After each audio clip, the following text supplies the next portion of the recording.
Thanks. Okay. I know we have several new board members here today, so this is a matter of introduction. If we don't mind, we'll start on this side of the room, go around, but if you could tell your name, organization you represent, and we're happy to have you. So. Brad Olson with EMJ Construction. Barton Matthews with Star Matthews Insurance Agency. Josh Roach with Raymond Telephone Company. Michael Robertson with Probax, now called Solmax. Dalton Blevins with Signal Machine Company. Shiny Smith, Caduceus Citizens for Literacy. Roger Nelson, Interstate Machine Works. Guys, I'm Charles Hicks, Superintendent of Caduceus County Schools.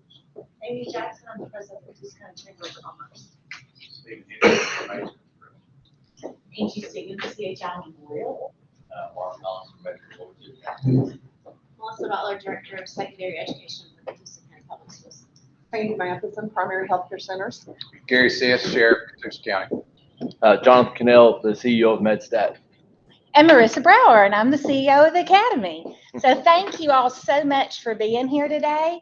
And I do want to tell you that before we do the inspiration and pledge, that we have some folks joining us because Barton is going to do a short presentation about the Peach tax credit.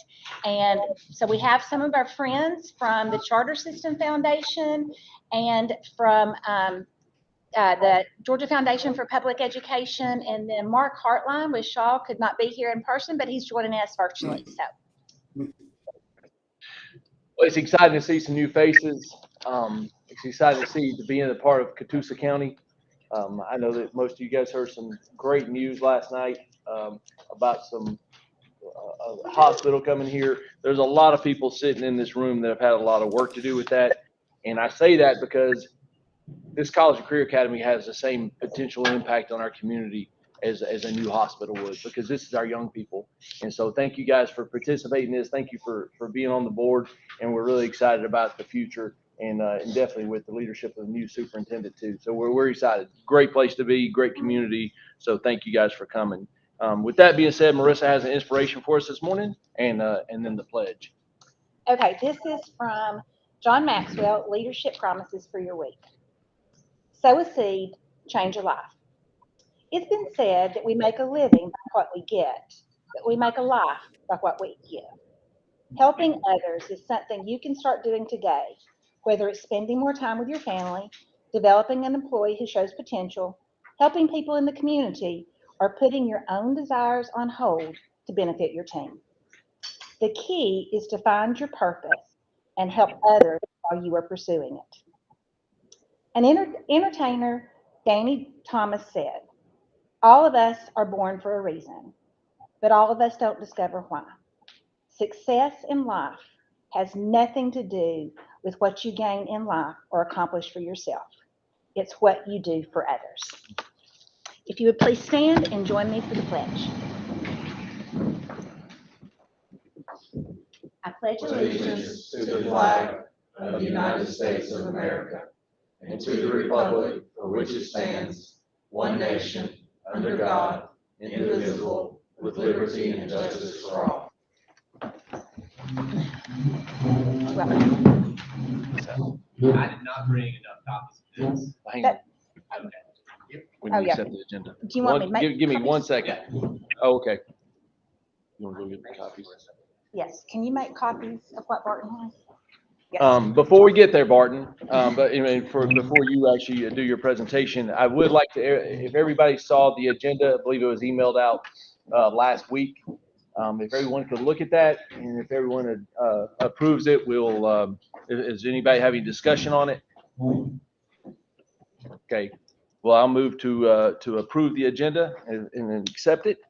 And with that, now we'll move to Barton and the Peach credit. I'll pass these out, and again, I'll start off by saying I'm an insurance agent, and in no way a tax attorney, a CPA. I don't have any alphabetical initials behind my name to say code me for tax information. Well, but I asked you to present because you have, Barton is familiar with this opportunity because there has been an initiative for private schools for a number of years. And for those of you who aren't here when we first decided to do the Peach tax credit, the cap for private schools is $100 million. And they tap it out. And Paige, if I say anything wrong, you're welcome to chime in.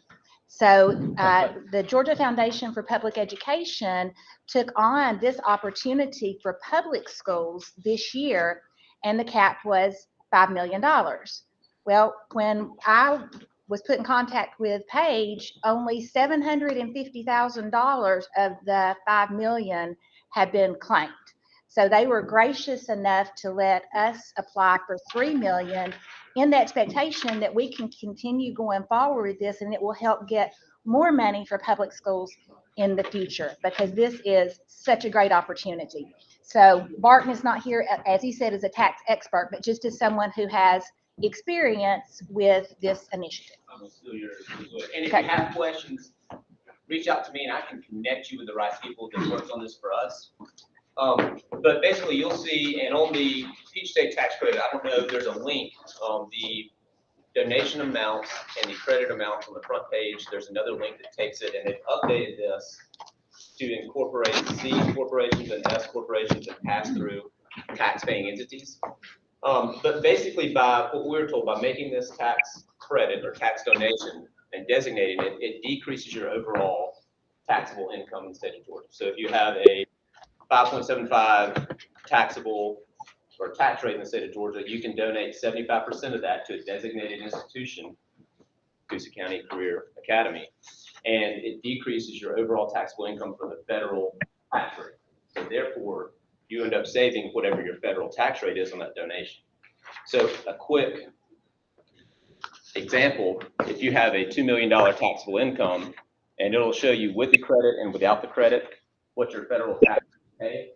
And by making that donation on a $2 million tax income on the federal side, you save $25,000. So by donating $86,000, you're saving $25,000. And that's basically what the formula they gave us on the CPA side. So by talking about this with the larger C corporations, S corporations, LLCs in Coosa County, it makes a lot of sense.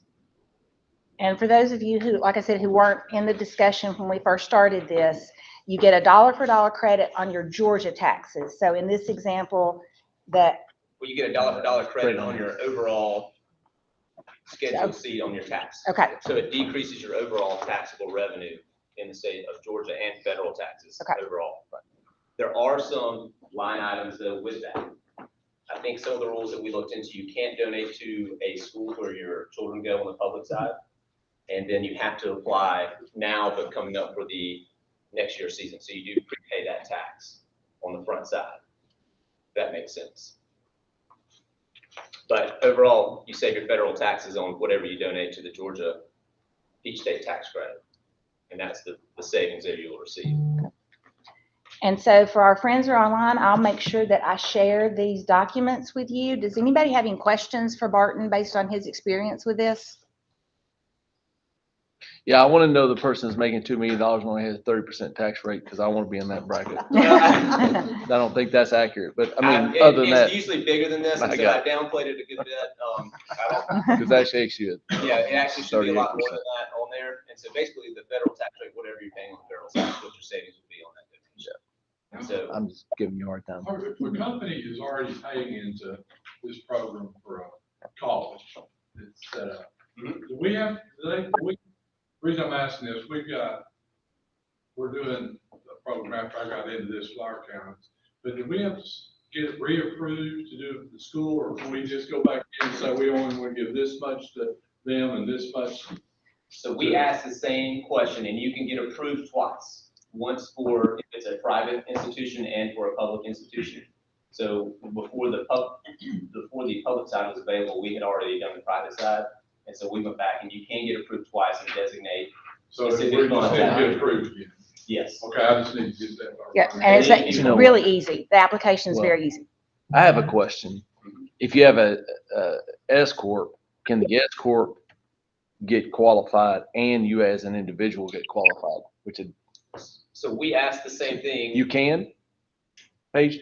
You can. Okay, We asked the same question, Paige may know more, but you can get qualified as the S corp, but then as the individual, you still have a Georgia taxable income, and you may have other entities where you're getting taxed from rental income, from private income, and so you can qualify as an individual as well, on both sides.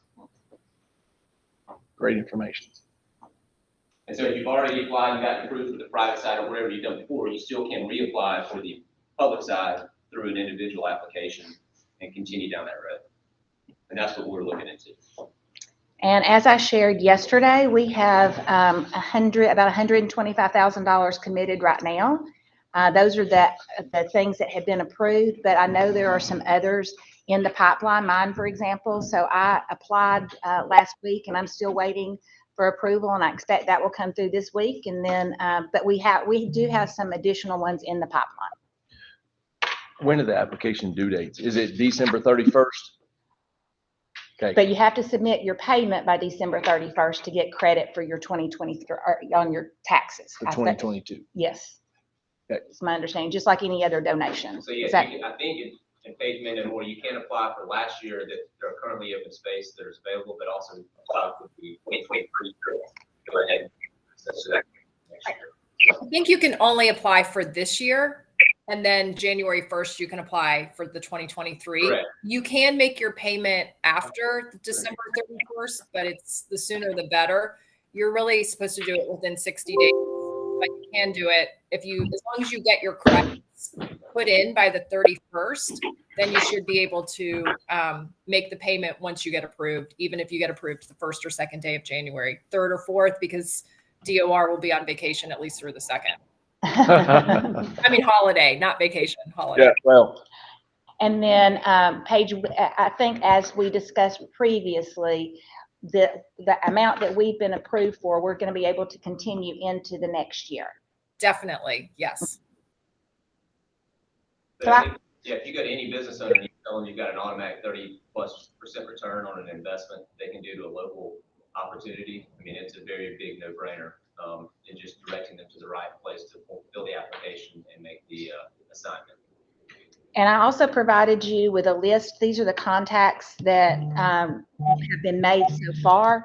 And if you want to add names, people that you're contacting to that, if you see, or if you say, Marissa, I want you to go call on these people. I keep the flyers in my car all the time. And if you see me out in public, nobody's safe. well, Marissa, can you put a little color behind why it's such a need for us to get these funds for the College and Career Yes. Academy? Yes, so we have great support from the community with eSplost, and eSplost is funding our construction for the schools. But, as we have all experienced with inflation, some of our labs, specifically welding, machine tool, and construction, are going to be more expensive than they were when we started construction or when we planned for the construction. So this is a great opportunity for people to invest in those labs and see their money at work here. And that way we get to open state-of-the-art labs. So, the Board of Education has a commitment to opening the academy with what we need to provide these programs and these opportunities for our students. But this just allows us more. And I'm just going to tell you, I'm one of those people that likes things on sale. And so when I find out that there's money, there's millions of dollars that have not been tapped at the state, then I'm going to put my name in the hat so that we can get those funds here in Catoosa County.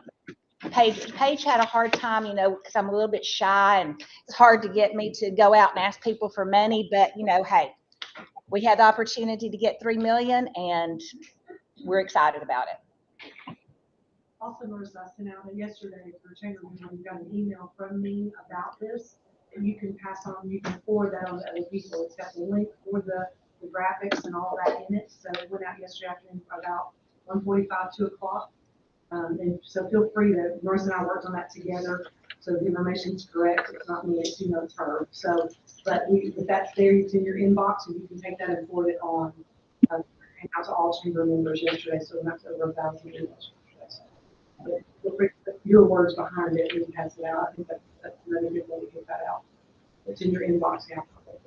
And when you look on the main page, when you look on the main page of the each state tax credit, you have to click the link the credit limits based on your filing status to broaden that a little bit. And so there's a link to, I think it's investors, and on the right-hand side, it'll take you to that updated legislation that's passed that broadens the corporation, C corporation, who the tax fees are and what category they fall into.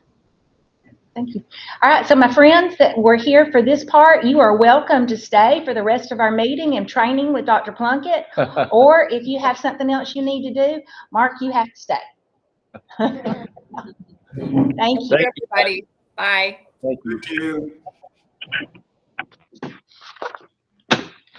All right, that's exciting. Please Thanks. pass that around, because we only have 2 weeks really to get it approved and get those checks written. So don't let any grass grow underneath your feet after you leave this meeting today, if you know some people that this could benefit. So then the other, Mercy, you want to share our bylaws Yes. with us? Okay, so we have been working on the bylaws since October. I presented them in October for us to review. I brought back revisions in November. After that was okay with everybody here, we sent it to our attorney, who made just a few minor changes. And so now this will be an action item for today for us to adopt the bylaws. And then you will see 2 pages following the document that's stapled. The first one is the conflict of interest statement that we have to sign every year. And then the next one is for your commitment as a board member. So those things are there for us to sign, and you can sign them today, leave them here, take them with you, sign them and email to, that's fine, either way. Can you keep going? Okay. Yep. Okay, so the next thing is our meeting date change. So I would like to, with your permission, cancel the January meeting that would be an hour. Our talent development specialist, Keith Jones, will be presenting for the chamber on January 18th. I will record that. And so that will be an opportunity for training credit. And then we would like to finish with Dr. Plunkett for a 2-hour meeting in February. So to be respectful of your time, I thought we'd cancel the meeting in January, add an hour in February. And then for our new board members and for any of you that want to hear it, Keith does an amazing multi-generational workforce presentation, because we've got 5 generations in the workforce and everybody's kind of scratching their head to try to understand Gen Z. So he has some great information. So our new board members will need to meet.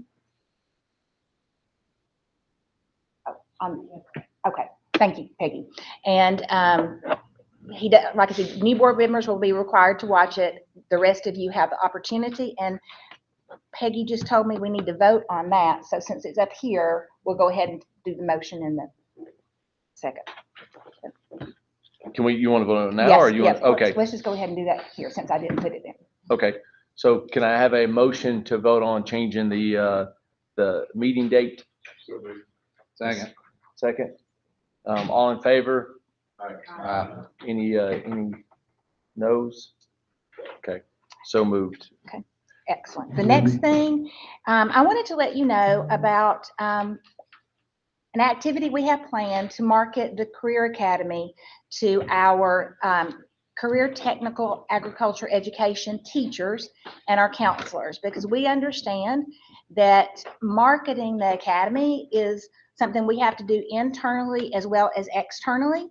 So Dr. Butler has helped us arrange a meeting with all of our CTAE teachers, all of our counselors from the middle and high school. And I think I heard that some of the elementary counselors might be coming as well. And so we will be presenting the pathways, presenting the academy, and answering their questions so that we can hopefully get them to help start recruiting students into the program. And I put it on the agenda. One is information, but also we have money that we report on here. I think we've got a little over $6,000 in our money here, plus money at the Community Foundation of Northwest Georgia. And so I'm going to be asking if we can spend $500 to provide breakfast and refreshments for the people who are coming to that meeting. So that will be an action item further down. Does anybody have any questions about that? Okay. Okay, and then lastly, Marissa, would you like to introduce Dr. Logan? I would. Oh, there you are. Okay, I was like, okay, I saw her come in and now I'm not here. Okay, so I would like to introduce Dr. Lisa Logan. I think you've met her before, but she is our online academy and our dual enrollment coordinator for the system. And I am just going to say, Dr. Logan's brain works like a computer. So she is our scheduling and pathway development savant. And we are very fortunate to have her here today to present our planned pathways. She has put hours and hours of work into this and working very closely with our both of our post-secondary institutions who will be here shortly. They had another meeting, but Dr. Logan has done an outstanding job. And we have worked with our committees through these pathways, but we will also be getting some input from you. You can email me or we can talk later. So Dr. Logan? Thank you, Ms. She's so gracious about me, and it's a fun, and that I also enjoy this, and I think it's fun, and putting the puzzle pieces together, so, we're Savant, whatever word you want to use. I love this, and I enjoy this challenge, and I appreciate it, and get all this thing. This is just the future. I'm so thankful for everybody in this committee and this academy, and it's great hearing from Ms. Hunt, our counselor, and feedback we get from students and parents. You're right, this is a game changer. So I'm really part of this. And so I just wanted to briefly go through with you what we have put together. What Marissa said, we've met with GNPC, we've met with you guys, we've met with committee to put together what we need for what we need for our students and for our community. And so the first page is the workforce ready pathway. This is Keith Jones' program. Students are required to take that from here to career class in ninth grade. But then if they work at the college and career academy, they'll continue to meet with Keith to earn the workforce ready pathway and continue to develop those skills as taught by our. The next two pages are our computer pathways. We're looking at, still looking at which one we're going to begin with the computer forensic and cybersecurity page, and if you look at the computer IT page, the first year are identical, where they begin earning their certificates in the CompTIA programs to start working on the help desks and the individual computer issues. And in the second year, we hope to have the staffing to do the cybersecurity part of it, and then also continue with the IT part. So, feel free to look at any of this. If you have questions after the end, I'm going to go course by course. The next pathway is the construction. Heard back from you guys. This construction management pathway is what we heard from you guys is very important. It introduces them to, if you look at the courses, the variety of pieces of the construction business and industry, gives them a good overview of the different components in construction. And so they'll be able to earn those two certificates in computer and construction management by the time they graduate high school and have those two college certificates. The next pathway is criminal justice. This has evolved into one that I'm very, very excited about. Sheriff Sisk took the reins and got permissions and got approvals and stuff before we even had to start worrying about those kind of logistical issues. So we're excited to be able to share with you that as those students, that first year, at least our first year in the College and Career Academy, and then this may become the second, of course, we'll see how fluid that becomes. But we're going to work with the Sheriff's Department, they're working with us, to be able to offer one semester what we'll call applications of corrections. That's what we got introduced to as the jailer class. That makes much more sense, but having to work with the DOE to come with high school course numbers that we can use with some of the applications of corrections. In the first semester, they'll take his jailer program, and then in the second semester that they'll continue with their communications program. Sheriff Sisk, do you want to talk more intelligently than I can about what that means for our kids and what opportunities for you too? Well, just for someone to come to work for me in detention, I have to send them to a jail certification. It's an 80-hour course, but we've gotten approval through our accreditation through the state to be able to teach that at the high school level. So actually, we're starting it in this coming January at Ringgold. We'll be teaching our first semester there. It has to be taught by my instructors, by law enforcement instructors. So that'll be a commitment we make for an hour and a half class every day, which is going to be a big commitment for us. But hopefully we can get some applicants coming out of that. That'll be, right now I'm starting detention officers at about $39,000 a year. So coming out of high school at 18, they can come to work for me, full benefits at $39,000 a year. I mean, like, that's outstanding.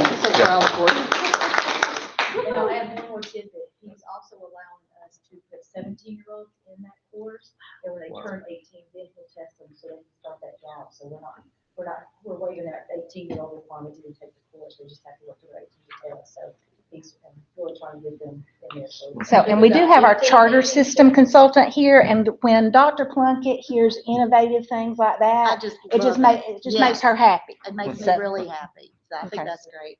Super excited about it. And we've got, what, 15, 18 students? We got about 18 students right now registered for the class. Starts January 9th. That's awesome. The next two pages are our machinists. We had a meeting with those, and so we're finalizing it, but it is the first page that we're planning on going with on the machinist programs. This would enable them to earn those basic machinist certificates. And then from there, not necessarily earn certificates, but work towards completing a diploma. It would put them 19 hours away from having a diploma completion, but it would introduce them, based on our feedback from our committee, that they have a good understanding of the mills and the lathes from a manual standpoint, as well as the program and the CNC program standpoint. So that's one that we are trying to work on, and then I left the second page in there just because we're still a work in progress and not ready to take that one out of my draft form yet. The second one, the next page is our mechatronics program. This one will continue to operate at GMTC, but we will offer it, it will be associated with our College and Career Academy program as we move forward. And then the next page is our logistics and supply chain pathway. And one of the things I wanted to add about this pathway, I know we talk about sometimes the struggle to get students to understand what it is and to commit and to want to do this program, just from the lack of understanding. And one of the pieces of advice I got from another college and career academy was some of them, when you have those difficulties, it's important for our students to see people, especially people who look like them if they're a minority status, whether that be a female or an ethnic minority status, to get those people in there and meeting with them and talk with them. So I just wanted to plug for all these pathways, but especially for some of these, if you people know in your community, in your workforce, someone who wants to talk to our high school kids that look like them. You know, girls are not well represented sometimes in some of these fields. If you've got females in this field, bring them to it. Let them engage with our students to see, so they can identify, someone who looks like me is doing it, I could do that. It's just a matter of having that aha moment, because we don't always understand. Sometimes these kids don't think, I can't do that, that's not possible, we can't do that. But they start seeing people who look like them, talking to them about this job, it just changed that mindset, and it's so crucial. And the person was talking to me about that program, and they said that. And then welding, listening to some of the feedback from our committee also. I've been working with Alex, he's just phenomenal, and we have a good program here, I think, to welding to meet the needs based on what we've heard. And I will say on this one, were you going to say it's option B? The welding is option. Yes.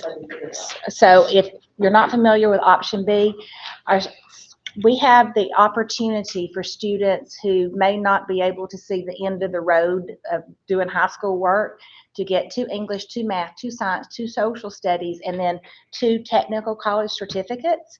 And then they can graduate and they're ready to go into the workforce. So that's what option B is, and this is an option B pathway. And when she says graduate, they graduate with a high school diploma and these technical certificates from college. So this pathway is for students who either want to stay, want to go to the traditional high school pathway or want to do a different option. And then the next page, healthcare science. Super excited about this one.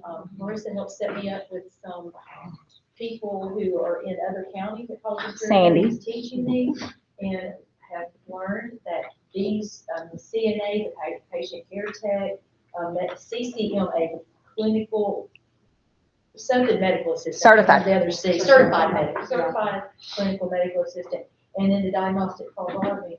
These are not college TCC required courses. They just require that professional certification, and they can be taught at high school classes. We have DOE numbers, DOE standards for the teacher, and certifications for those teachers, so they can be taught directly by a high school teacher without it starting to eat into our students' dual enrollment hours. And so that is our goal, is to hire someone who can teach these as high school classes, work with our students to get those professional certificates. It's a test at the end of the course. They've got a professional website that the people we work with. I mean, we're working a lot on getting these details. So I'm excited to be able to offer these, because in 1 year, we can have a student with 4 professional medical certificates, gives them some options. Everybody I have talked to in this county that knows anything about medicine, works in medicine, they're like, if you will send your kids to me, I'll hire 100% of them. If they pass these tests, I'll hire them. So jobs everywhere on this page. I'm super excited about it. And then by not having to eat into their dual enrollment hours, that enables them to use those dual enrollment hours to begin working on prerequisites that they would need, either through GNTC or Dalton State, whether it be taking the English and some of the math they need, or focusing on the second half of this page and trying to get a those science prerequisite. We are going to have the space available. We've worked with Dalton State already. They're going to bring in a satellite setup so they can satellite some of their classes in, especially science. Redesigned one of our rooms, so we'll have a science lab so they can teach these pre-nursing and these STEM field science classes in our college and career academy to give those students, not only professional certificates so they can be working in the field, but also get them ahead in the college credits so they can get through, their professional degree in the medical field quickly and work with them. So excited about that stage as well. And then moving on to teaching as profession.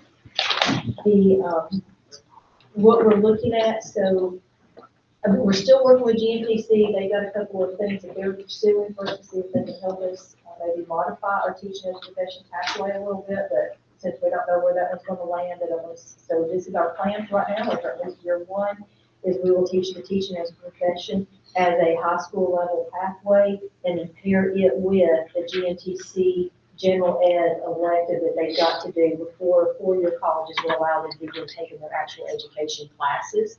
And so that way, with this plan, they'll finish our high school pathway with teaching as a profession, and then they will have met all of the college prerequisites they need. So when they start college at Dalton, Kennesaw, something like that, they're ready to actually begin taking those education classes. So they don't have to do these prereqs first. And then within our high school teaching as a profession program, our plan is to get them into the classrooms, start letting them see how schools in our district work, making those connections, those relationships.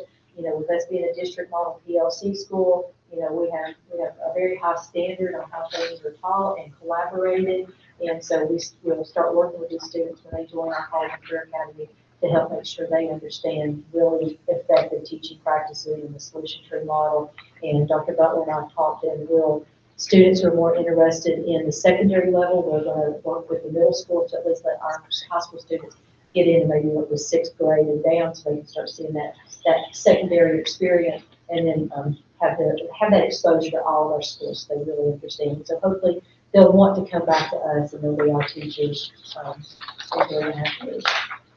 And then the last page is just some college degree academic courses. This is one of the things that we've heard from other college and career academies, as well as some of the feedback that we've heard from students is some of these classes offered as GNTC courses are not necessarily available in their building. Some of the classes that they want to take at Dalton, parents have concerned about their students driving to Dalton to make these classes. And so again, we worked really closely with GNTC and Dalton State to make sure that we're able to offer many of those gen ed elective classes for dual enrollment to our students who are still planning on pursuing that college, that 4-year college degree as well. And did you say, I may not have heard, but Dalton State, did you mention that, the partnership with them? I'm talking Okay. about, I talked about that in the science section. Okay, perfect. We've got the science lab, we've got the satellites. But we also have, through a partnership with Dalton State, they're going to equip our lab, a lab to do general academics. So what's the things that are offered on their campus we're going to be able to live stream it. So if any of y'all like me go to a big church and you see your pastor on a screen, we're going to be able to do that. And I love this because to me, this is one of those great equalizers because we have some very smart people, young people, students who can't afford to drive to Dalton. And maybe we have some parents that don't want their kids to drive to Dalton to take to credit leading to a 4-year degree. So to me, the fact that we're going to transport our students to the Career Academy, that gives all of those students, no matter what their socioeconomic status, the opportunity to participate here in Catoosa County. So I'm very excited about that. And since you elaborated on that, I wanted to add too, so they have, Dalton State, GTC as well, will accept PSAT scores for admission for dual enrollment. And so I've already worked with them and confirmed that they will take the PSAT scores from the counselor's office. So they don't have to go figure out how to submit the official PSAT scores from wherever a sophomore thinks they are. They can go to the counselor, get those submitted to Dalton. And so I have started working on, Shanika got the PSAT scores from 2 of the 3 high schools so far. And there are about 100+ students who, based on SAT scores, are qualified to attend Dalton. So once Dalton and I have been able to figure out which classes that they can satellite in, their schedule's done in late January, February. They told me to be a little patient when I met with them last time. So once we know what we can offer, we're also going to go to those students who, based on their PSAT scores, and say, did you know, based on your PSAT score, you qualify to be a Dalton State student? We're going to have these classes at our college and career academies. If you want to be with us and do those dual enrollment classes and still attend that USG level school to get those credits. So we're working every angle we can to get these kids the opportunity. Well, and something, I know I've mentioned this time and time again, but something I want to really make sure that you hear, and Dr. Popham and Dr. Griffiths can attest to this, is we're taking a unique path. Some college and career academies offer their pathways, at least a few of them is dual enrollment, but I think that we're probably pretty unique in planning them all as dual enrollment. And that's the commitment that we have made, you have made, the Board of Education has made, when we are telling our community that students who attend the academy will be college ready, career ready, and life ready. You can be sure that you're making a true statement.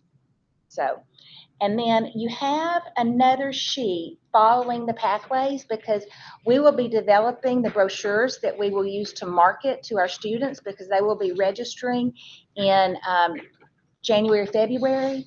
And so I have created like some questions here that, if you could share with some people in your office and then give me any feedback to help us with some verbiage for the brochures to help students understand why they should consider a career in your industry. What are the opportunities to advance? What's the starting wage and what's the income potential? And then this is an important one, like if you enjoy, this could be a good career for you. Like if you enjoy working outside, if you enjoy putting things together, if you can be thinking through those things, like with Jonathan, if you enjoy kind of solving puzzles, like with making sure things are where they're supposed to be. And then what careers are in high demand in this industry? And I had read something recently about healthcare. There's like over 200 jobs in healthcare. So just helping us understand some of those different opportunities. So. And you want us to complete these and send them back? Email me. Email them to you. Yes. Okay. Those are just some things for you to think about that would really help us when we're developing these brochures. When would you like this done? Like By January 15th. January 15th. So does anybody have any questions from any of us, Dr. Logan, on any of this presentation? I don't think so. Right. Before we move to the finances, I will say this. I'm specifically saying this to our new board members. If you guys can't see, it's genuinely a partnership, and how the curriculum is done. Dr. Logan has done an excellent job. It is genuinely, the whole program from the inception is designing to help our young people develop into workforce ready. Even if they go to secondary education, they go to college, whatever, even the work, I call it emotional IQ that they're doing with, with Keith. I mean, Keith Jones is a great asset to who we are from there all the way to if they want to go to college or a welding degree and they do the welding B, whatever. So I want you guys to understand that we need everybody's participation in this. And so it's not just, this isn't just a board where you sit back and, it may be just your ideas, but we still want the input from everybody. And it's a great process from Sandy actually helping with the medical thing to the sheriff actually communicating with us. So it's a great, great, great effort. And of course, the people that really do the heavy lifting is the people on staff here at the Board of Education. Marissa does a great job. So what an honor it is to be a part of this. And I really do believe this is going to have huge impacts on our community as we move forward. So excellent job, Dr. Logan, with that. And then we'll move on to the finances. And Yes. you have a financial report for I us, sure Sandy? do. Now for the financial report. We have a beginning balance of $61,428.68, and the CCPS account is at $6,269.80.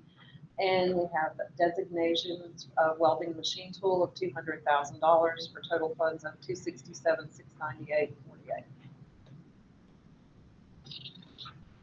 Any questions about the finances? Okay. Here on this board, the action items that may be a little different for some of you. Any items that we need to vote on is just kind of lumped into one action item. So there is 4 of them for us to vote on today. One would be the minutes that we all reviewed, the financial report that Sandy just communicated, then the bylaws, and then the marketing expenditure of $500. Now we can have conversation about each of those if anybody has any conversation. If not, does anybody have anything that they'd like to add, questions, concerns about any of the 4? I have a question. Action? Yes, sir. On the bylaws, article number 7, Yes, sir. the heading. Is that emailed Austin 10/11/22 supposed to be in there? What? No. No, that's not. Thank you. I would imagine not, Sheriff. I would imagine. Oh, yes. I will take that out. Thank you. So that would be just labeled disbursements. Yes, that will be labeled Okay. disbursement. If you need second eyes for anything, any proofing of documents, send them to Sheriff Sisk. He's great. And Austin is our director of finance, so at least y'all can know that I checked it out. Yeah. Is there anything else that needs to be called in the bylaws before, because we have one correction that has been proposed. Nope, need a motion. I do need a motion, and the motion will take all 4 items into consideration. Second, Andy. All in favor? Aye. Any noes? Okay, thank you very much. And then we're going to adjourn the meeting, or do we need to stay? No, we will wait till the end. We will wait till the end to adjourn, but right okay. now, we are right on track. Apologize.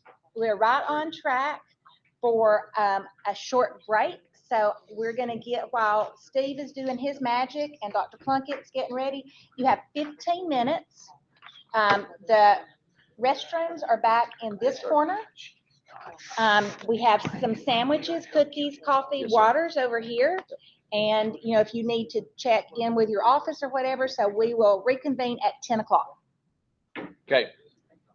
Mark, did you get that? We'll reconvene at 10. I'm going to mute you until then. Yep, got it. Thanks. Okay. Yes, sir.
Yeah, just going forward. Yeah. Okay, yes, I got it. Talk to your CPA. They know. I'm talking about, yeah. They know. They know all about it. Okay, y'all. I promise you. So everybody can find their seat. My commitment is to get you out on time, so. Oh, yeah, this is much better to do than Because you're designated. designated. Designated, that's all. Yeah, it's designated It's to. only beneficial. That's the only benefit is you get to designate where it goes to. Exactly right. And if you're here in Catoosa County, There's no reason why you shouldn't. there's no reason, yeah. Yep.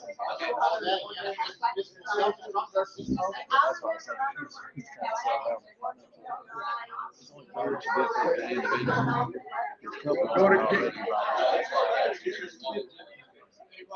These companies can already do. Yeah. Because you can use stuff in 2022.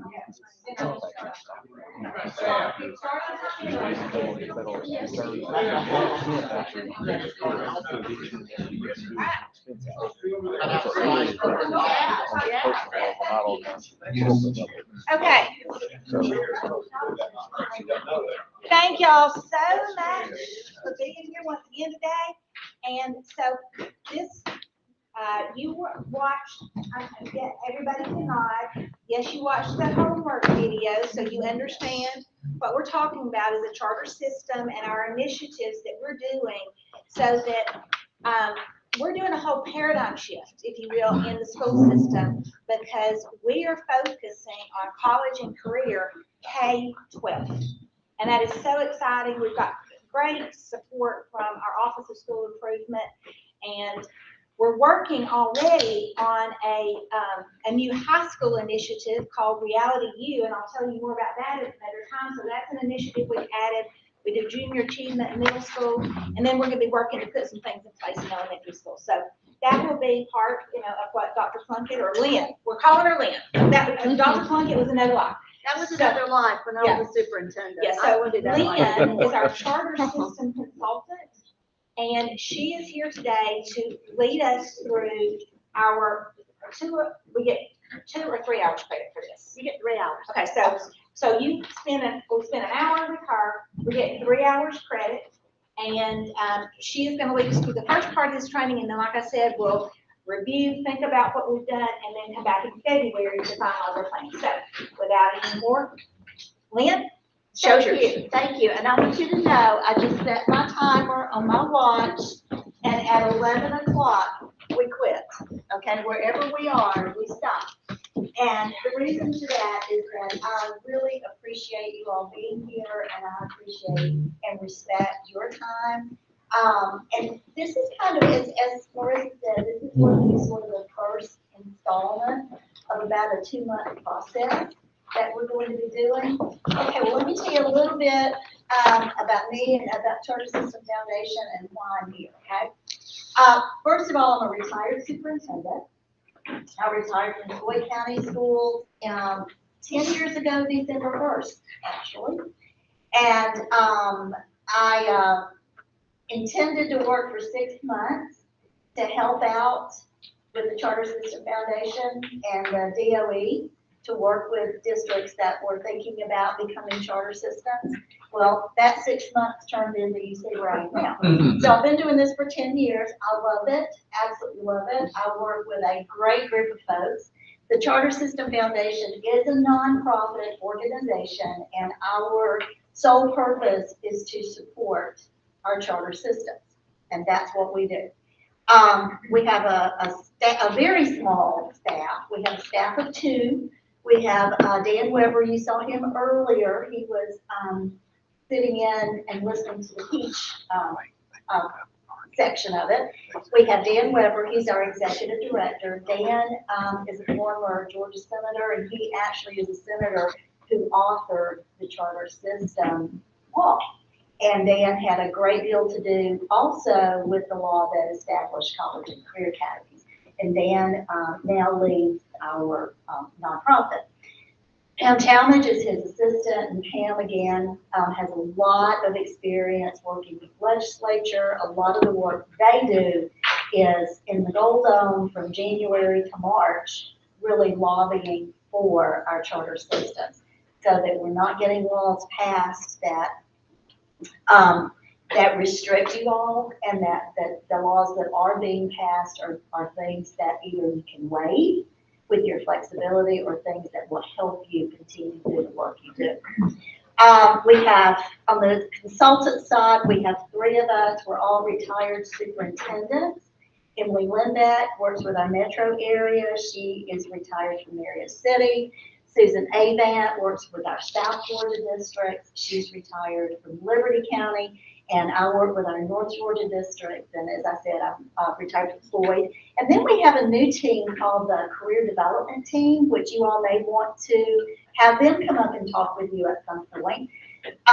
Irene Munn was the spent many years with former Lieutenant Governor Casey Cagle, who was our champion for college and career academies and for charter systems. She was his chief legal counsel and policy advisor. She now has her own firm, and she works with education and business and industry, bringing folks to the table. So she's a consultant with us. Sean Utley works in South Georgia, and he is formerly with Wiregrass Technical College as a VP for Economic Development. And then Eric Waters, who is recently retired as the CEO for Floyd County, works with North Georgia districts. So together, what we do is we do anything you all need for us to do to help you out. So if we can go to the next one, Steve. Steve's going to be my remote today. He's Vanna. He's Vanna. Steve is Vanna today. All right, so what we're going to do today, and let me kind of tell you how this all came about. Marissa called me and she said, "Can you come and do training for us?" And I said, "Yeah, what do you want to do?" And she said, "Well, I don't know." And we started talking, and we started talking about all the things that have happened in the last 3 years. And we talked about how many changes have taken place. We talked about the fact that you all did not get to move on the schedule you thought you were going to move on. We just talked about your mission and your vision. And so one of the things that we came up with is maybe we ought to do a little work today that starts us off on about a 2-month project of kind of revisioning where you are, what your purpose is, where you need to go. One of the things that I have found in working across the state is that college and career academies and districts that are taking a breath right now and looking to see exactly where they are really moving forward a lot faster than those who say, "We did this work already, we're just going to keep on with what we have." The world has changed, y'all. You know that. You know that. So what I did is Marissa sent me stuff to read. One being your College and Career Academy grant, which I was very familiar with because I worked with Marissa in putting that together. Also your charter system application and contract. I also worked with your district way back when you all were becoming a charter system. So I was familiar with that. But some things just kept popping out at me. One is College Ready. That is everywhere in the work you all are doing. You have the words College Ready everywhere. So I want us to think about, what does college mean? College doesn't always mean 4 years. College doesn't always mean you start after high school graduation. College means a lot of things for a lot of people. It's something different. Post-secondary is the word I like to use, because we know when kids graduate from high school, that is not their destination. That's their beginning. They can't do a whole lot unless they go on post-high school and get other training, other learning, other credentials. So College Ready was big time out there. So think about that. Okay, Steve. Career Ready. Career Ready was everywhere in every document I saw. All right, Career Ready has a lot of meanings as well. And I think one of the things that I love so much about what you all in Catoosa, what you're doing, is you're looking at what careers are available to your kids here. It doesn't do any good whatsoever to prepare a student for a career if there are no jobs. I have a daughter at home who is a perfect example of that. She says, Mom, please don't use me as the one who didn't do the right thing. She did do the right thing. She majored in something she loved, only to graduate and have no job. So she went back to school and became a nurse. She loves what she does. She's at Redmond in cardiac rehab. She loves it. But it doesn't do any good to prepare kids for careers that they don't exist anymore. Or if a student really wants to stay at home, and we would love to have our kids stay in our community, right? We really would love to do that. You have to have the jobs for them. You have to have those jobs. So career ready, we kind of have to think, what does that mean to us now? All right, Steve? All right, and then life ready. Oh, wow. That's a lot.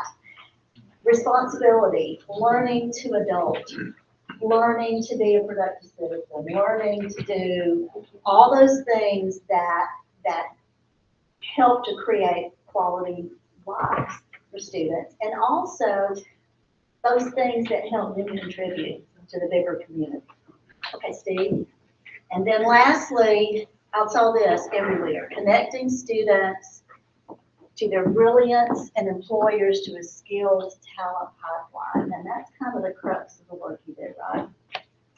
All right, so if we go on, what we're going to be doing today is we're going to do a SWOT analysis. You all are going to be working. Marissa and I are going to be facilitating the work you're doing. And what we're doing is kind of digging in, and with the time we have, we're not going to be able to dig quite as deeply this first installment of this, but we will continue to do more work with this as time goes on. But what we're going to be doing is looking at 4 areas. Okay, we're going to be looking at your college and career academy in terms of the strengths, what is in place, what foundations are there, and what foundations are operational. We're going to be looking at weaknesses, areas that you need improvement, things that are not operational, that are not in existence, that are minimal, that are really important, but they're just not quite there yet or not there at all. We're going to look at opportunities, not just in the future, but think about opportunities now and opportunities in the past that maybe you didn't take advantage of. And that's, missed opportunity is really kind of tragic out there. So we're going to look at those opportunities. And then lastly, we're looking at threats or challenges, and those would be areas that could impact negatively the success of your college and career academy. See? So real quickly, I want to just give you some things to think about, because we're going to divide into 4 groups. I'm not going to tell you which one you're in yet. So I want you to just think about these questions as we go through. You have a handout, right? Mm-hmm. Okay, so if you need to go back and refer to that and have it. But in thinking about the strengths, if you happen to be in the group that's thinking about the strengths, think about what advantages you all have here. Think about what are you doing better than other college and career academies. Think about what are some unique resources that you all have, or some low-cost resources you have. How does your community or your market, how do they see your strengths? What would they identify as your strengths? How do you know if you're doing effective work? How do you know if what you're doing is being effective? And lastly, what's your unique selling point? I've heard a lot about marketing. What is your unique selling point? I know what I think it is here, which you have a lot of unique selling points, but I would, from an outside perspective, I see some things that may be different from what you see. So I want you to really think about what's your unique selling point. And then I think it's really important to think about your strengths internally as well as externally. Okay. Internally, I think it's always easier for us to kind of look at what our internal strengths are, but don't forget about external, the larger community, and the point of view of your stakeholders. Okay, Steve? If you happen to be in the group looking at weaknesses or areas for improvement, Think about what you could improve in the work you're doing and how you could improve it. Think about some red flags or some controversial topics. You know, a lot of times we have to sort of deal with some things that might create some disagreement, but if we don't deal with them, what happens sometimes? That disagreement grows into maybe a threat. Okay, so also, what do you think your stakeholders are likely to see as areas that need to be improved? And what factors can you identify that may have resulted in losing some of the stakeholders that you started out with in the beginning, or losing some of the momentum you started out with in the beginning? Because you all are really kind of new as college and career talent. I mean, you're really, really pretty new.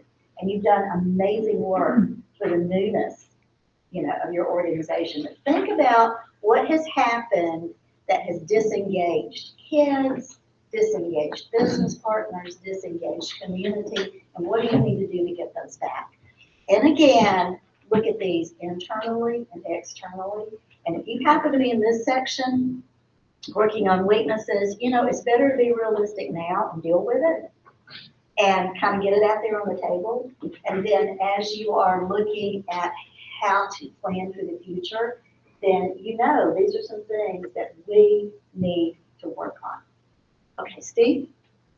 I've already mentioned that but strengths and weaknesses are often internal, but they can also be external, so keep that in mind. Opportunities and threats generally relate to external, but they can be internal, and I think those internal threats and opportunities in some ways are more important because those are easy not to recognize. Okay, Steve? All right, so then we'll look at opportunities. If you happen to be in the opportunity group, think about what are some good opportunities for growth. Also think about maybe some opportunities you all missed along the way. Think about what's coming up in the future. Think about what you have right now that are opportunities for growth and improvement. Think about some of the trends going on in your community. I heard something about a new hospital. That's big. That's huge. What's happening in our law enforcement? That's huge. I'm seeing a trend already. So what trends do you see? Not just right here in your Catoosa County community, but maybe in some of the communities surrounding you. I know y'all work a lot with businesses in Chattanooga, right? So think about that. Think about what's happening in our state. Yeah. Think about what's happening nationally. What are some trends you're seeing? And then think about the fact that opportunities can come from a lot of things. Changes in technology, changes in markets, changes in government or business policy, changes in social patterns, changes in population profile. We have a whole different kind of student now, post-COVID, than we had pre-COVID. Totally different kind of kid. I love what Marissa said about the generations in the workplace. Unfortunately, I'm seeing what that older generation sees now. I used to think, well, I'm one of those younger ones. Well, that's not happening anymore. And I'm telling you, it's really interesting because I'm looking at some of these principals and assistant principals, and I'm thinking, you're the age almost of my grandkid, you know? So that's a real thing. People are working longer, and people are coming into the workforce earlier. Think about local events, expectations, changes in your regional demographics, changes in the needs in your community. And then lastly, let's look at threats, Steve. Well, let me say this first. Okay, so when you're looking at your opportunities, look at your strengths. And this is maybe something that happens when we start reporting this out. But we want to look at your strengths and say, you know what? Did any of these strengths open up some opportunities for us? And when we look at our weaknesses, think about if we eliminate those, Are those gonna open up some opportunities for us? And then let's look at threats. So what obstacles do you have facing you? And I would say, what do you have facing you right now, but also what do you have facing you in the next 3 to 5 years? What are your competitors doing? You know, we have competitors in business, we all know that, but we also have competitors in education. Parents have a whole lot of options for educating their kids. Okay, so are there any standards or specifications or needs for the service you provide? Are those changing? What about changing technology? I've heard about labs, equipping your labs, and with what you're doing with Peach, that's a great way of approaching that. Do you have the resources you need to really take you where you want to go? And then, this one's the big one. Could any of the weaknesses that you all identify, and this, again, they come out when we kind of all get together and report it out, could those really seriously affect your success? Okay. All right, Steve?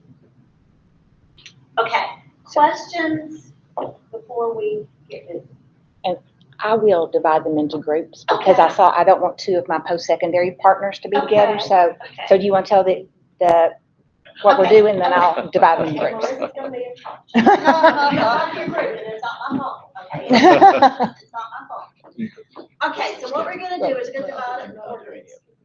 And then I'm going to assign each group one of those 4 areas. And what you're gonna do, we're gonna do this old school, so we have some flip charts and we have some markers.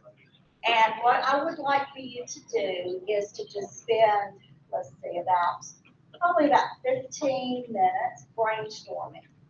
And just brainstorm, write down. It doesn't have to be done neatly, it doesn't have to be done in complete sentences. You just jot down those things that relate to that area. Looking at those questions that I posed to you, and also, making some judgments on your own. And then what we'll do is, when we finish, each group is going to report out, and then as an entire group, we'll begin to add on to all of this. And Mark, are you with us? He may have had to drop off. Okay. I was gonna tell Mark if he was still with us, then what he could do is jot down and send it to us.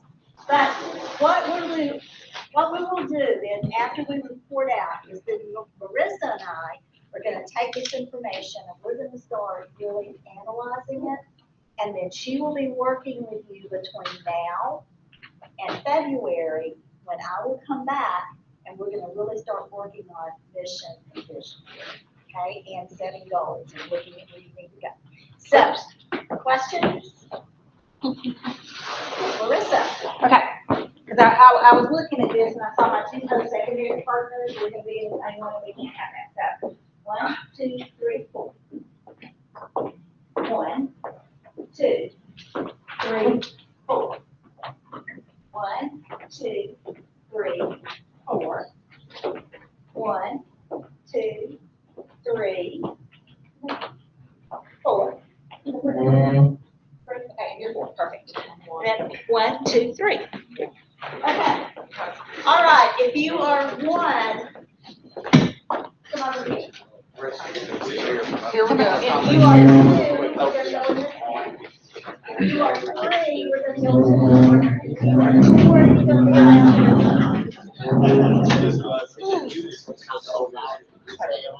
Okay, so 1, 2, 3. Okay. So we're chart paper's there.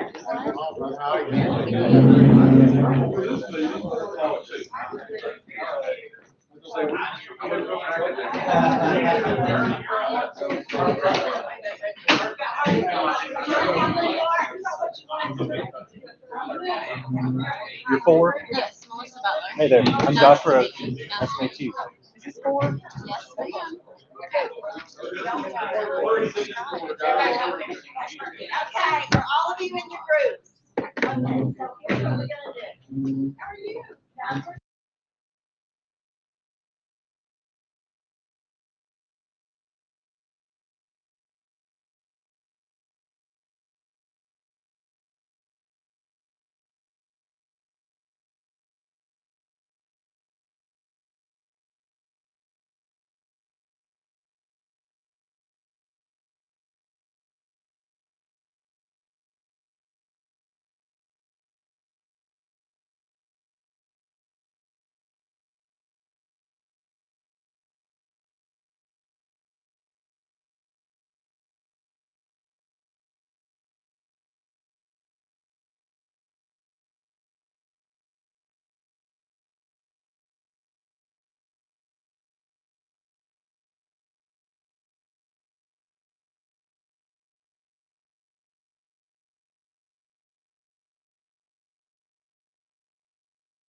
What we're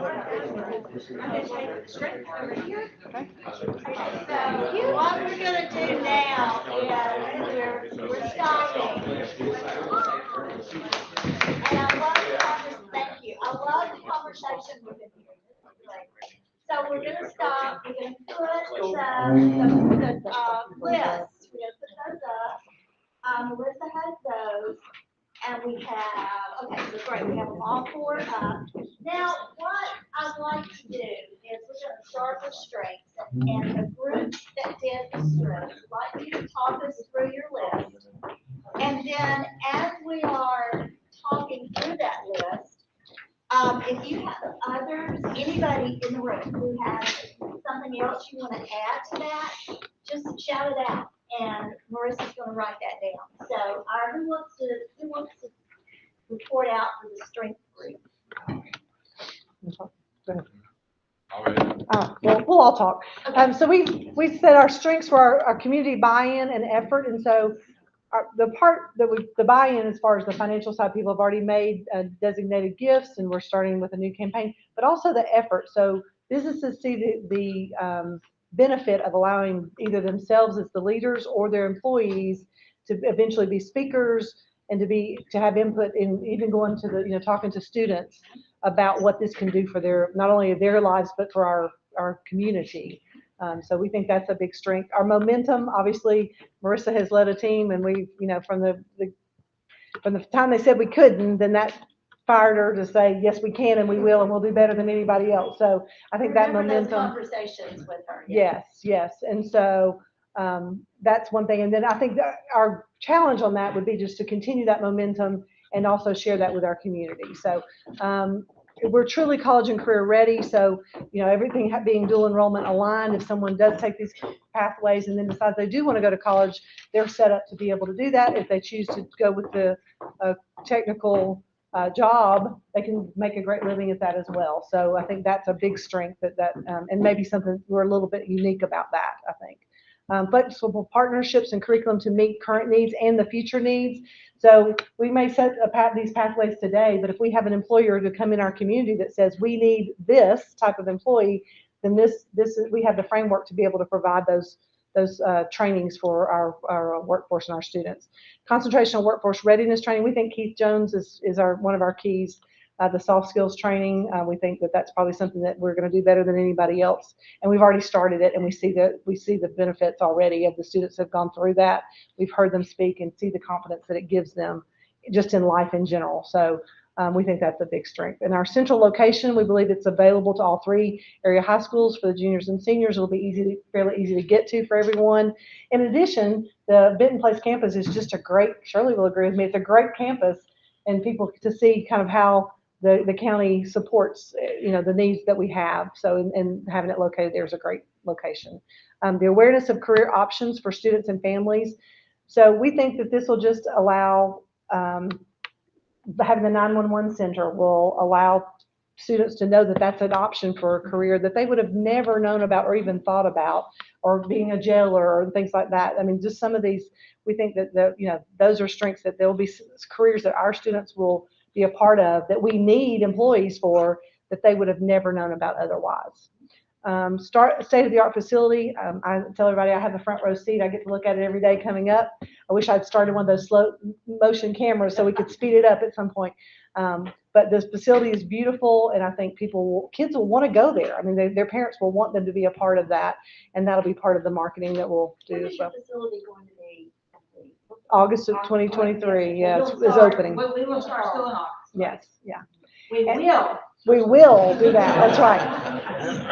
And then a big strength is the business input and involvement in the pathways, and that started early on. Again, it could be flexible and change at some point in time if we had a new business come in, but the different pathways have been designed with business input, not just on the education side, but with these are our needs for workforce in our community. And one that we didn't put up there is the sacrifice and time of this group and their businesses allowing us to come together and do this. But I think that's a huge strength, is the dedication of this group. Because you don't come to me, you've only got 2 or 3 people.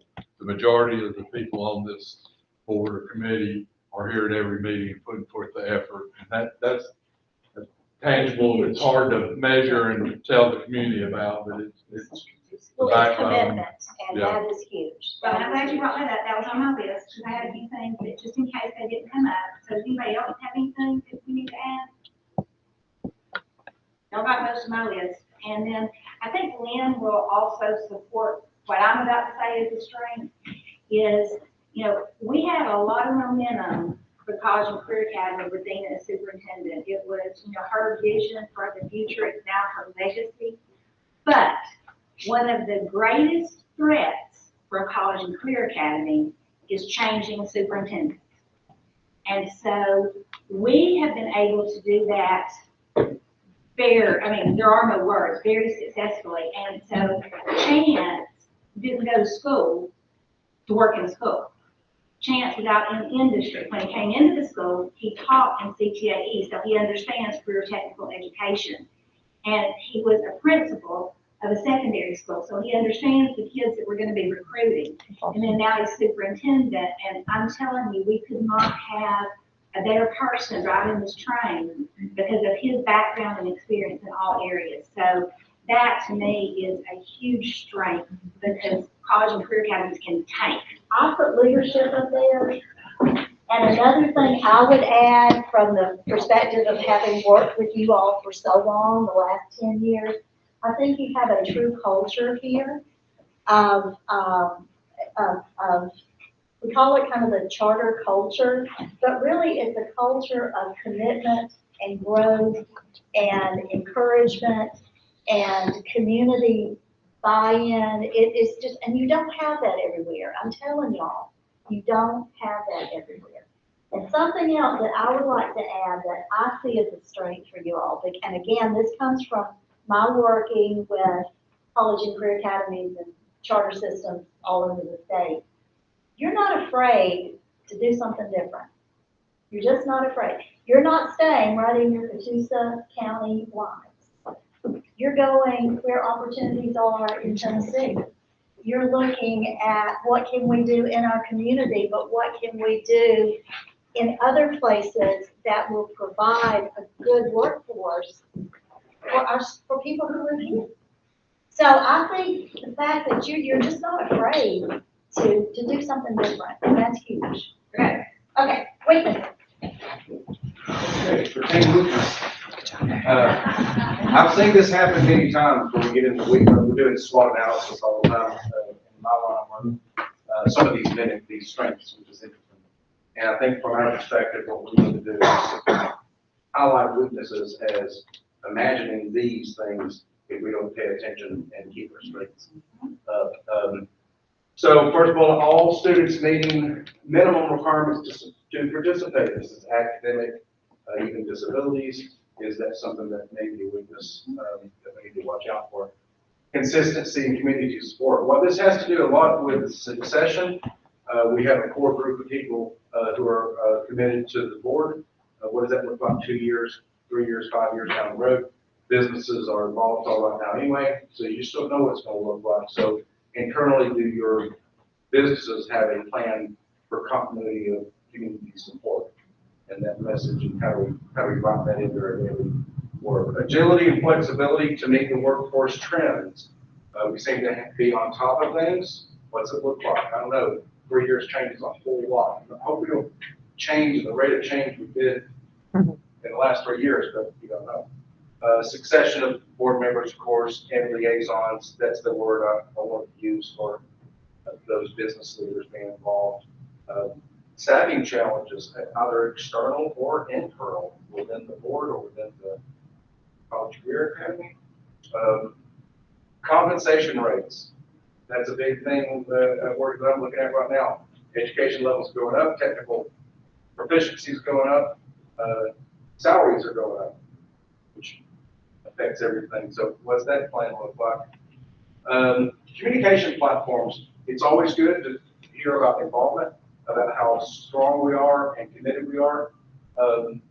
There are people that are untouched and unknown about what we're doing, and there's so many different communication platforms, so many different generational gaps about what platform they choose. Sure, Sis said it best, used to just open up a paper, Sunday paper, and you knew everything.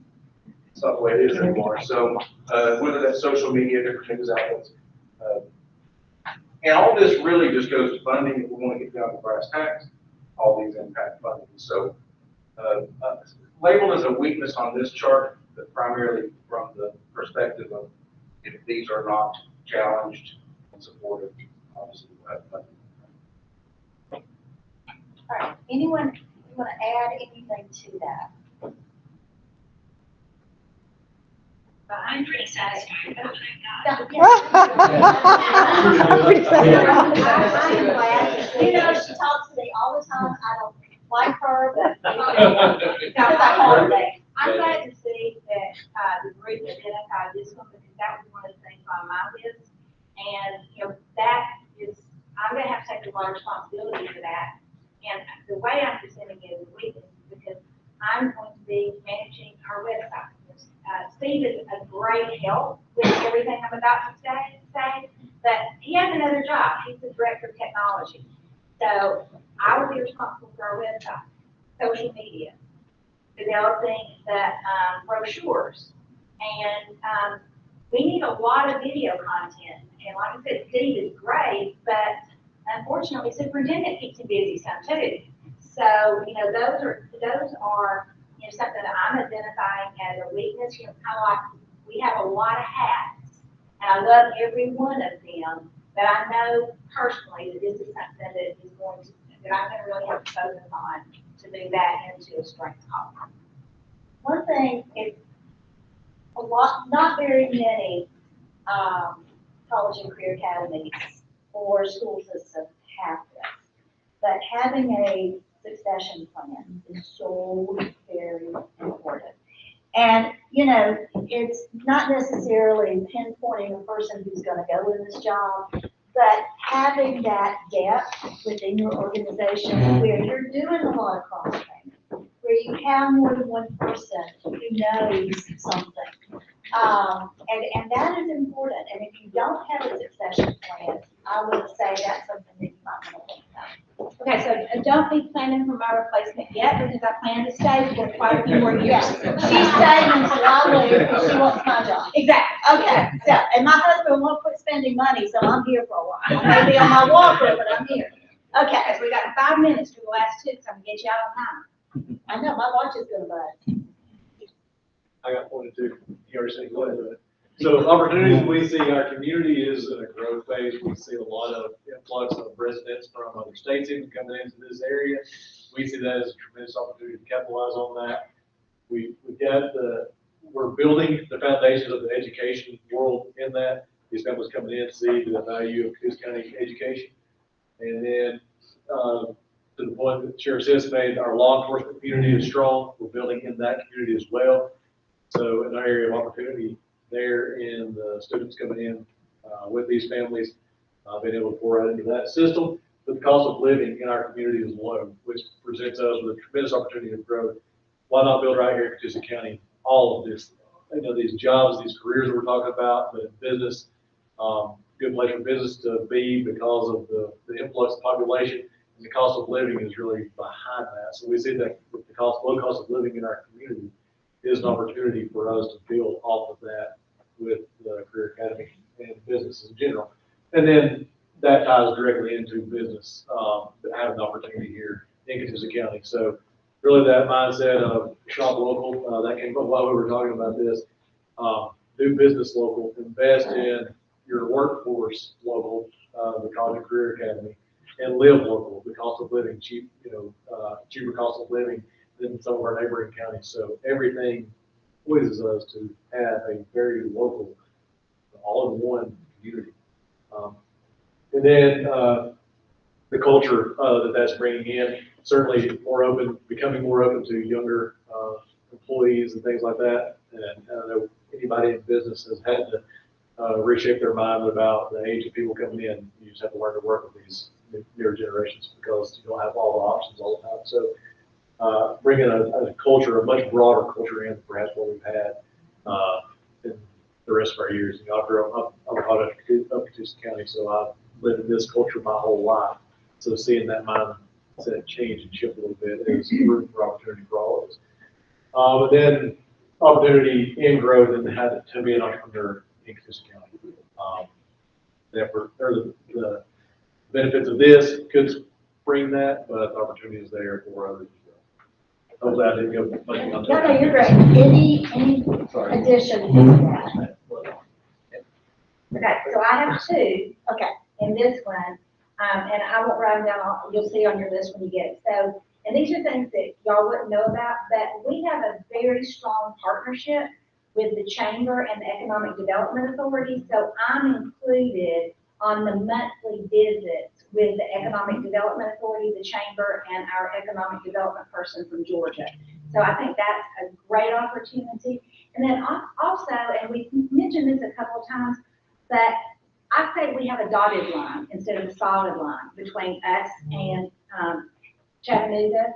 And there's a lot of opportunities for our students and to bring in other resources from outside the community. And I appreciate the members that we have on this board who are actually representing companies in Chattanooga. But I think we need to remember that on a solid line, it's a dotted line. One thing I would like to mention, I think you'll add this on the culture piece. I read an article the other day, and I was shocked. Georgia is one of like the top 5 states in growth right now. People are choosing to move here. They're coming from all over the place. They're coming primarily from California, Texas, and Florida. They're moving to Georgia. We were shocked to find out where I live in Rome is one of the top places in Georgia where people are coming. But guess what? They're retirees. They're retirees because we have great medical. We have a good cost of living. They can, buy them. We have a wonderful retirement community. That opens up opportunities, but it also gives us a lot of challenges. So you have to always think about that culture piece. You don't change your culture, you expand your culture. Because otherwise the young folks won't come. And having your retirees there, they spend a lot of money. So that's a good thing for y'all. Plus they provide a lot of experience and they love to volunteer. Okay, threats and challenges.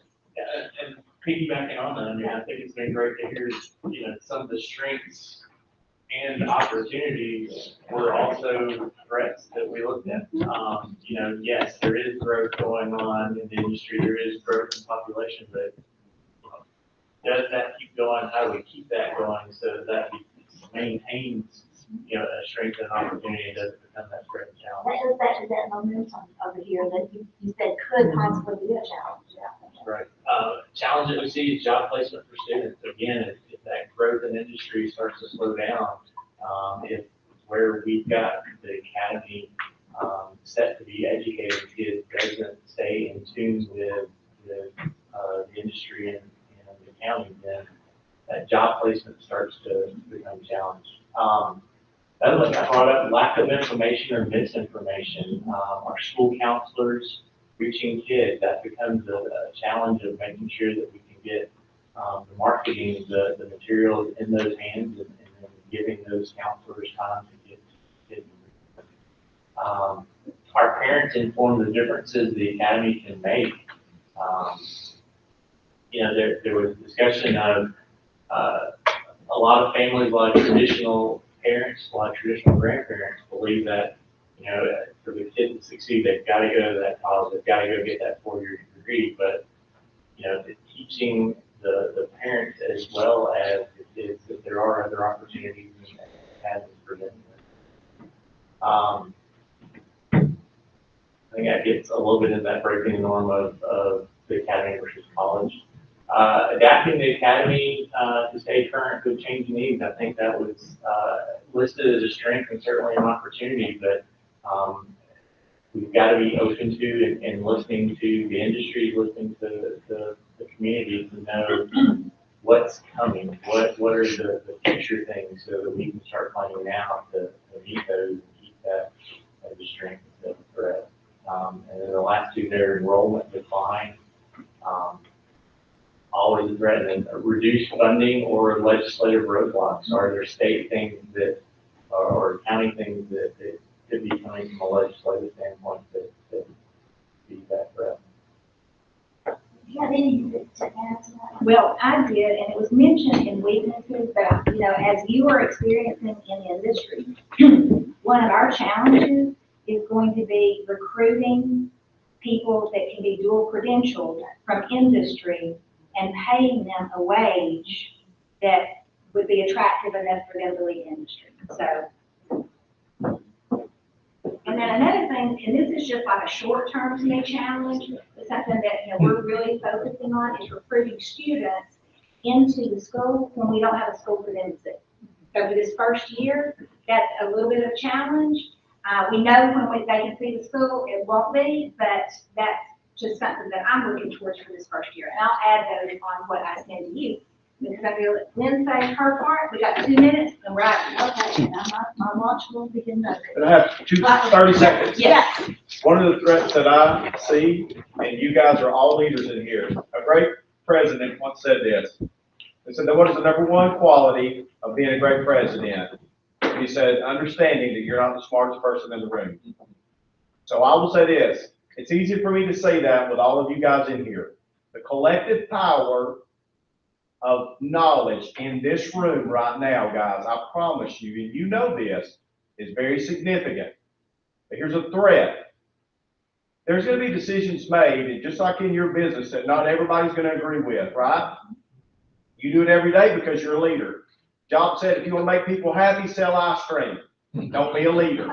A threat that we must guard against is that we are not always going to get my way for my piece of paper, my little, you see where I'm going with that? There are many times as a leader that in your business, you say, I know you're very, very good, you're very good, you're very good, but look, I can't do all three of them. We all have to compromise. And that's hard for leaders to do because we're leaders, right? That's why we are leaders, because our personality will bulldoze through something. So I see that as a threat, and I say it as an opportunity. Be like me. Be stupid. Be the dumbest one in the room. Just say, hey, you know what? I recognize I'm not the smartest one in the room. But together, we are a part of something that is much bigger than me. And I would add to that and say, and maximize the strengths that you do have on this board, in the school system, in your businesses. Because that is so important, and that goes back to that whole succession planning. All right, Marissa, you want to tell them what we're doing next? So you will receive an email from me with all of this. I want you to think about it, and you know, if you have anything you want to add, please do that before we get back together in February. And I just want to say how much I appreciate you, and to Chance's point, you know, I come into this room and I don't have any answers. And I want you to know how much I'm relying on you for the answers. So I'm not driving this ship. I am listening to the direction that you give us. And so you are the ones that are driving the ship. And, you know, I'm here to listen and to ask questions and for you to have answers. So as Jonathan always said, this is going to be a working board. And trust me, I'm going to put you to work. I have to say, because I always love to come to Catoosa, I feel like I'm part of the Catoosa family. I am just so thrilled because I remember being in this room when we were just beginning to talk about the idea of maybe having a college and career academy. Wow, you guys are rocking it. So I just want to say thank you. I want to wish you very, very happy holidays, very Merry Christmas. Best New Year ever, and I'll send them back. Well, wait a minute, Jonathan. Yeah, I need a call for a motion to end the meeting today. I make my. Second. All in favor? If anybody objects, you can stay. Well, y'all are welcome to stay and chat and work you out, but I promise you.